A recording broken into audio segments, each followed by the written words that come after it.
record button now.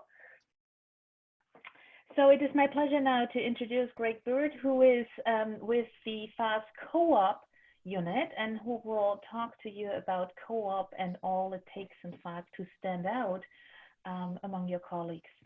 Greig. Great, thanks, Bettina. So as mentioned, my name is Greig Baird, and a little bit about my own career path. I did my undergrad degree here at SFU as an English major. And so I spent a few years teaching English over in Japan, came back here to do some teacher training, moved into some recruiting, did some academic advising, and I've been involved now with cooperative education for the past 10 years. So there's a few different paths for myself, as what Penny was alluding to before.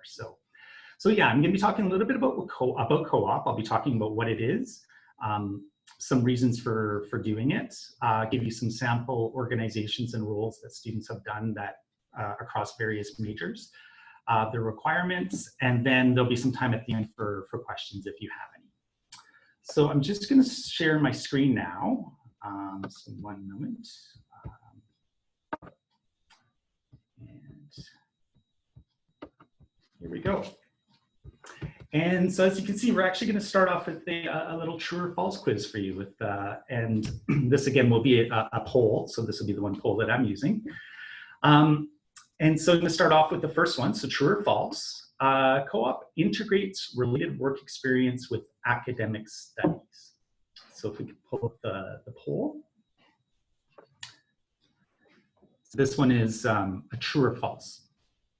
I don't know if we have that.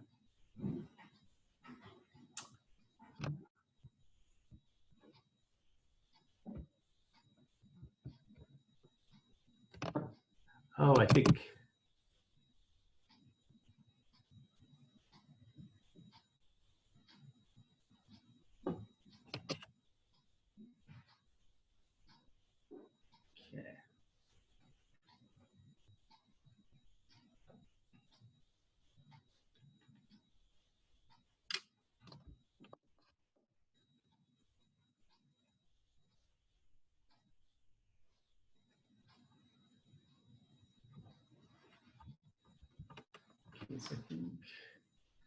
Okay. So I think we got most of them. So I should have actually clarified. I'm actually going to go through each of these one by one. They're true and false, so that's good. We don't have to do the individual polls for this one, but I'm going to start off with the first one with co-op integrating related work experience to academic studies. So the answer for this one is true. So the way co-op works is it alternates between a work term with an academic course load. And so the idea is after you've taken some courses, you'll do a work term which will hopefully use some of the knowledge or skills that you've built from those courses into the workplace, and then you build upon it as you go through your work terms from there. For the second one, so I'm just going to scroll this down. Co-op provides academic credits for work terms. So this one is false. So for co-op, you do receive credit for your work terms. It is considered additive credit. So it will show up on your official transcripts as a pass-fail. But the 3 credits that you get for co-op, they won't count towards the 120 degree. So it will stretch out your degree a little bit, but it will get acknowledged on your transcripts. And if you complete 3 co-op work terms, you will get it as part of your designation on your actual parchment. The third one, co-op guarantees students a job each semester they are applying. This was false. So co-op it's not a placement agency or organization. So it is the responsibility of the student to apply for the position. But what we do is we try to put you in the best position to secure a job. So that's through building a strong resume that would reflect your skills and experience, meeting with you to hopefully craft a strong cover letter, as well as interview support. And so what we've typically found is it takes a student an average between 5 to 10 applications to get an interview for co-op. So for co-op, the key is trying to be resilient, stick with it, and the ones that that are quite dedicated to the process, more often than not secure a role. And finally, the last one there, true or false, co-op allows students a chance to meet and interact with industry professionals. This one's true. I think this is a huge benefit of co-op.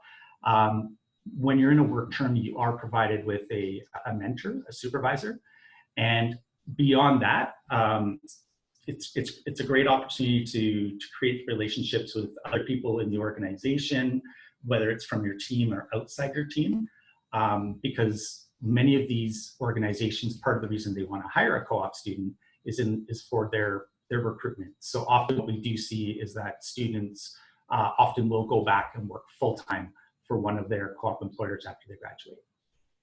Yeah. All right, so let's move on. Okay, so I'm going to try to the next slide. Looks like, one second. It's not changing on my end. Click on the screen, or you click on your keyboard, or you click on the. Oh, there we go. There we go. Okay. Yeah, there we go. All right. So what is co-op education? So co-op education is short for cooperative education. So it's a cooperative experience between the company or the organization as well as the institution, in this case, SFU. And I mentioned already, it integrates practical work experience with academic studies. So these are jobs that are in a professional setting, and ideally will be using some of the skills and knowledge that you're learning from your university studies. Students are eligible to complete up to 5 work terms. So one work term is considered 4 months, and so the postings will either be 4 months or 8 months. So if it's an 8-month posting, that'll be considered 2 work terms. I mentioned previously, if you complete 3 work terms, you will get it as part of your designation on your degree. But for myself, I think just the more work terms you do, the more experience you're getting, the more people you're meeting, the skills you're building. So I do think the more work terms you do, the more beneficial it will be. The work terms do align with the semester system here at SFU. So that could be either a fall co-op, a spring co-op, or a summer co-op. So the jobs will typically, let's say if it was for the fall term, it would be beginning of September until basically the end of December. So that's how the work terms are aligned. And all work terms are paid, and both domestic and international students are eligible. So for the international students, I know there's a couple in our session, we will provide you with a letter after you apply for co-op that you can use to apply for your co-op work permit. Next, oops. Okay, so why do co-ops? The benefits of co-op. So first, it can finance your education. As I mentioned, co-ops are paid work terms, and the average pay for arts co-op positions is between $16 and $20 an hour.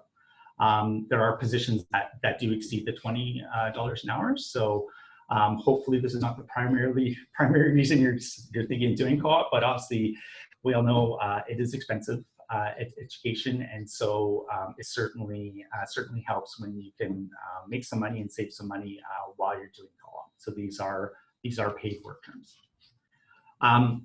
You can develop strong resume and cover letter writing skills, as well as enhance interview performance. So part of our curriculum involves workshops, such as the resume, cover letter, and interview workshops. And then after the workshops, you will have one-on-one support with somebody from our office that will meet with you to create a resume that reflects your experience and skills. And as you're applying for the jobs for the work term, at any point you can access the co-op resources, and we're happy to help as much as possible to help you succeed.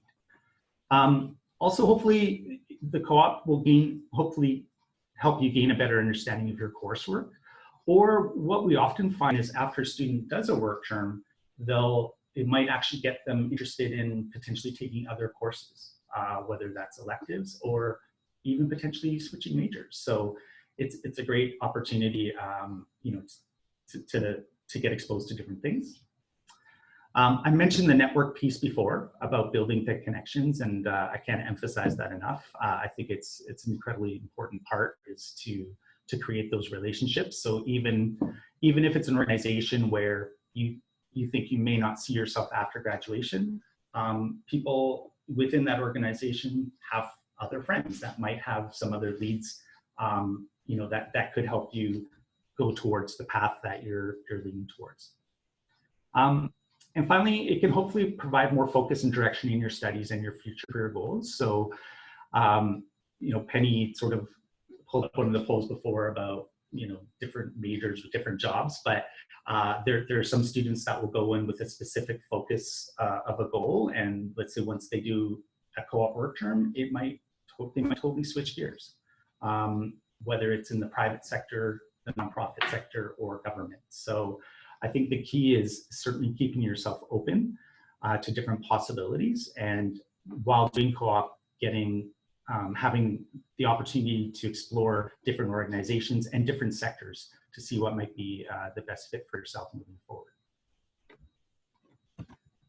So here's a sample of some of the co-op employers and the roles. So as you'll see, I tried to choose organizations that were from different sectors as well as different majors.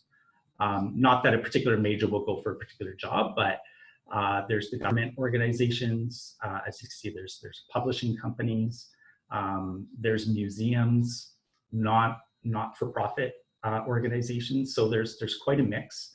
And the other thing is, with the major itself, let's say, for example, the Canada Border Services Agency, while, you know, most people will assume a criminology major, for example, might do that job, we've had students in other majors like linguistics, for example, become a student border services officer.